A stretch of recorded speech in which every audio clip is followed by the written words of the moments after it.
दयालपुर नाम का एक गांव था जहां बाबूलाल नाम का गरीब किसान रहता था। उस किसान के पास एक छोटा सा खेत था। उसी खेत में खेती करके जो भी अनाज होता उसी से बाबूलाल खुश था। उसकी बीवी निर्मला घर में एक गाय की देखभाल में लगी रहती और उसके दूध से भी कुछ खर्चे निकल जाया करते थे। कई बार फसल अच्छी नहीं होती थी। आज खेत में जाना जरूरी है, खेत भी सूखता जा रहा है। कुछ समझ नहीं आता है निर्मला। आप खेत में दिन रात मेहनत करते हो लेकिन फिर भी फसल अच्छी नहीं होती।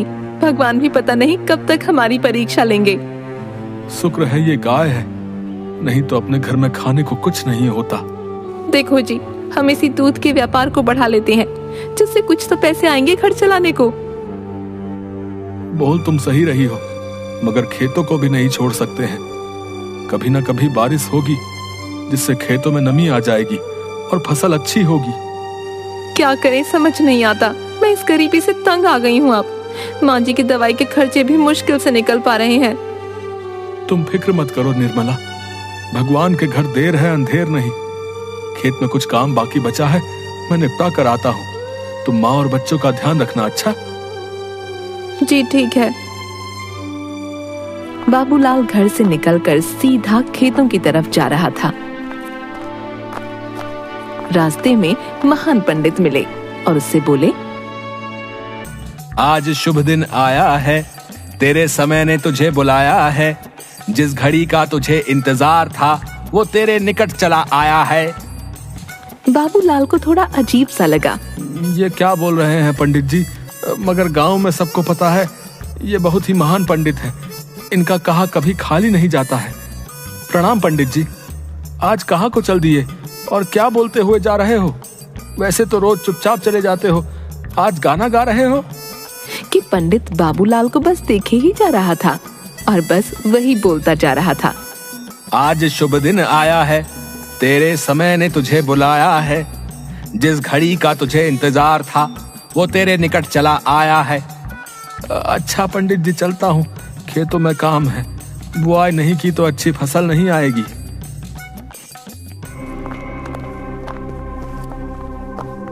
इतना बोलकर बाबूलाल खेत में पहुंच गया और जाकर खेतों को खोदने लगा। आधा खेत हो गया था। पूरा खेत खोदते हुए उसका फावड़ा किसी कठोर चीज से टकराया। ये क्या चीज है जिससे ये आवाज आई है? पूरा खोद कर देखना पड़ेगा। बाबूलाल तेजी से खोदने लगा और वहां खोदने के बाद उसे एक भगोना मिला। ये क्या भगोना? ये भी कोई जमीन में गाड़ता है क्या? कल तक तो यहाँ कुछ नहीं था। खैर छोड़ो, अब मेरे खेत में मिला है तो मेरा हुआ। चलो घर ले जाता हूँ इसे। बाबूलाल पूरा खेत जोतकर भगोना लेकर अपने घर चल दिया और अपनी पत्नी से बोला, देखो क्या मिला आज खेत में मुझे। लगता है कोई इसको कल रात को ही गाड़ कर गया है। बताओ तो, ये भी कोई खेतों में गाड़ते हैं? चलो अच्छा है, किसी काम तो आएगा। कितना अच्छा होता ना कि कहानियों की तरह सोने से भरा हुआ घड़ा मिलता आपको। अच्छा जी, सपने देखना छोड़कर इस भगोने को साफ कर लेना, दूध निकालने के काम आएगा। तुम्हारे दूसरा बर्तन नहीं लेना पड़ेगा। हाँ ठीक है, कर लूंगी साफ बाद में। अभी माँ जी को खाना देना है। बाबूलाल ने भगोने को नीचे रखा और अपने घर के काम में लग गया। रोज के सारे काम सामान्य तरह से चल रहे थे। सब सो गए और अगले दिन सुबह उठे और अपने काम में लगे। निर्मला दूध निकालने के लिए गाय के पास गई। सुनो निर्मला, दूध के लिए जो भगोना लाया था तुम दूध उसमें ही रखो, बहुत बड़ा है वो। अंदर रखा हुआ है, तनिक लेकर आइएगा।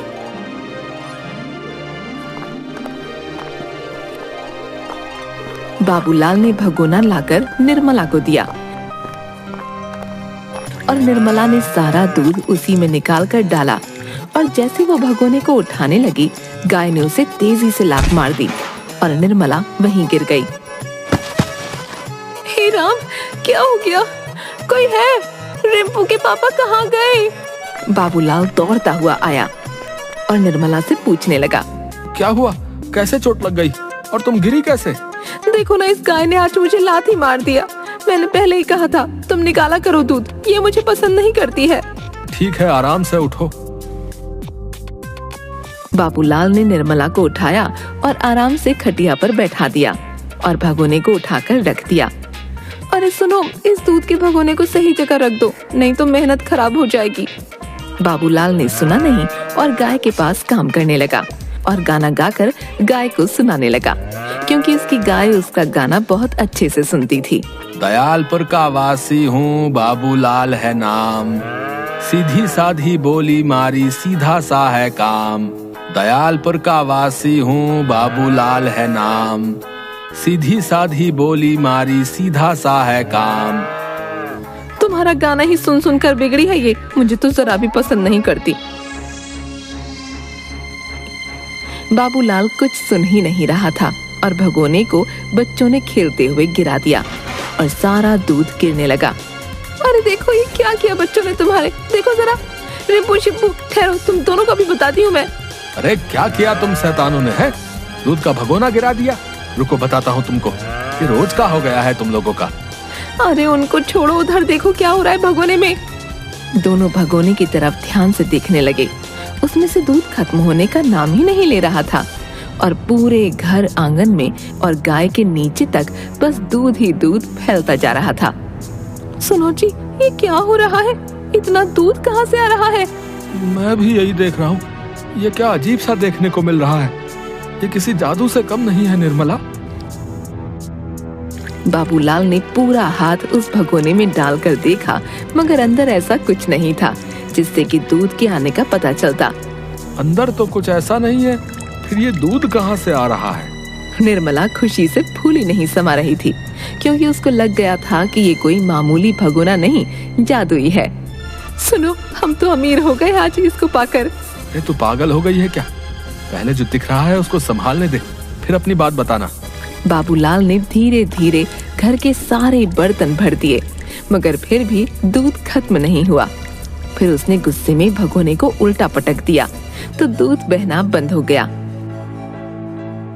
तब उसे जाकर राहत की सांस आई। निर्मला, ये तो सच में जादुई भगोना है। देखो, सारे बर्तन भर गए हैं। अब इतने सारे दूध का हम क्या करेंगे? क्या करेंगे? हाँ, इसको पूरे गांव में बेचेंगे और गांव के बाहर भी। तुम्हारा दिमाग खराब है क्या? इतना दूध अचानक से कहाँ बेच पाएंगे हम लोग? अरे अब हम माला माल हो जाएंगे, दूध के सारे सामान बनाएंगे, दही, पनीर, खोया, सब कुछ। अब हर घर में हमारे दूध से बने ही सामान होंगे। बाबूलाल और निर्मला की सूझबूझ से यही हुआ। दोनों उस भगोने से दूध और उससे जुड़ी चीजें बनाने लगे और नगर नगर जाकर बेचना शुरू कर दिया। एक दिन, अगर दोनों जाएंगे तो सामान बनाना मुश्किल हो जाएगा, हमें अपने साथ किसी को जोड़ना पड़ेगा। ठीक है, मगर भरोसेमंद आदमी का मिलना मुश्किल है।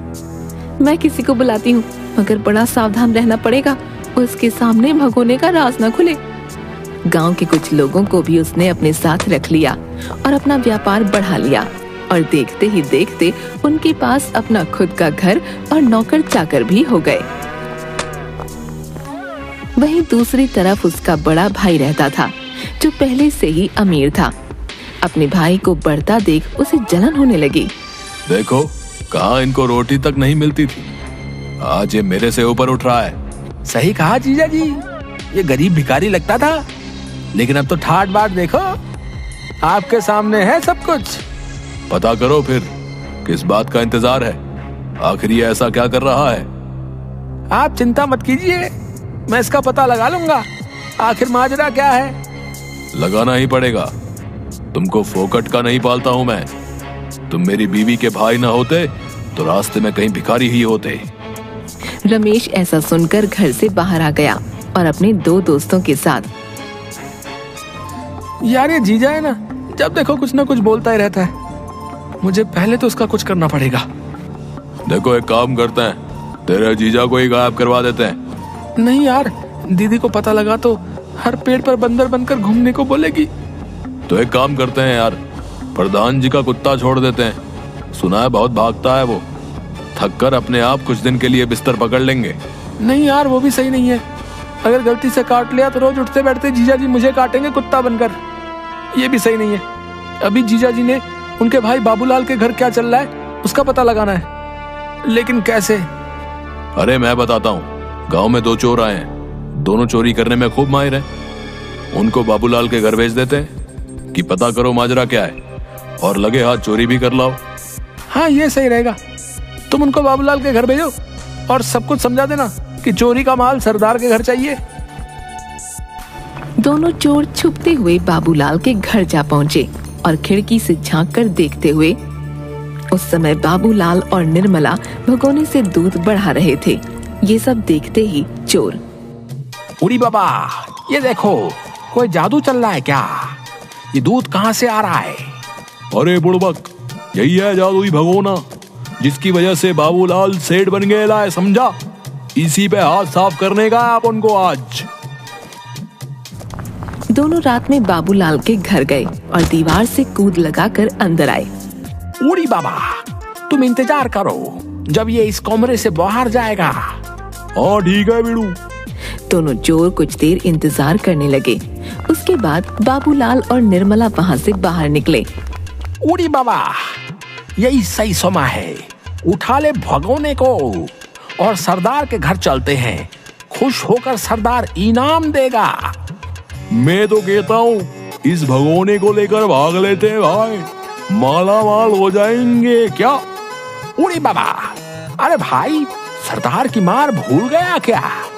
नहीं नहीं, मैं तो जाकर उसी को भगोना दूंगा। दोनों उस भगोने को लेकर वहां से चलने लगे और सीधे जाकर सरदार के घर पहुंचे।